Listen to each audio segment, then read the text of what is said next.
مقام دی چې هغه علمي کړی هغه ستا داسې تربیت کړی دی نو هغه ولې به چې کوم دی په انتظار کې ولاړې او د ده والد صاحب ته به هغه هارونه اچي د سرو زرو هارونه به ورته اچي دا خو موږ ته پته نه لګي یعنې د حافظ القرآن نه هم د والد صاحب غټه مرتبه وي چې چا په ځي باندې حفظ کړو نو خصوصا د هغه پلارانو ته چې کوم دی خوشحالي وي چې د چا بچي حافظان شي او بیا دویم نمبر کې چې کوم دی د قاري صاحب دا هم ډېر لوی مقام د استاد دپاره چې هغه سره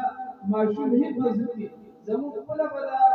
لوی چې کوم دی ارمان چې موږ سره څوک حفظ وکړي ډېر داسې شاګردان شته دي چې هغې حفظونه کړي د خوشحالي په دې باندې په دنیا کې نور څه نه دي پاتې نو بل د استاد دپاره لوی مقام دی او اعزاز دی تاسو د دې استاد لوی احسان وګڼئ که تاسو دنه سره ظلم راوړئ که دا غرونه د سرو شي دا تاسو دله راوړئ تاسو د ده احسان نشئ پوره کولی دا خو ما تاسو ته څه نه ښکاري بعضې ټایم یو لږ راپاڅي استاد سره بېعزتي وکړي نیغه وشي بیا د بیا خبره وکړي دا ګورئ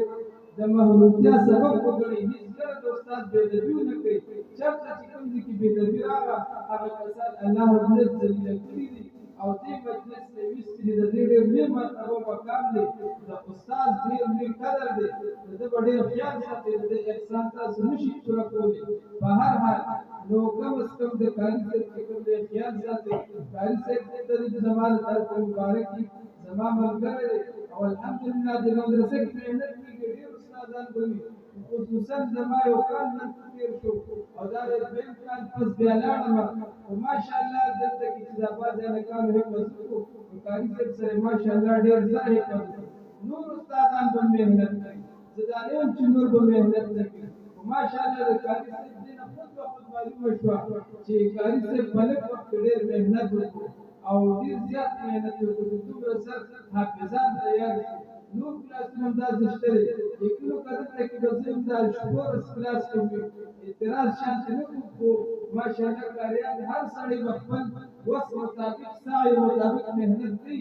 خو لکه قاري صاحب په بعضې ټایم ما سره مشورې وکړلې ما به سوچ کړو چې قاري صاحب سره ډېر غم وي او دا یاد ساتي چې کله د یو استاد سره د شاګرد غم وي نو هغه ماشوم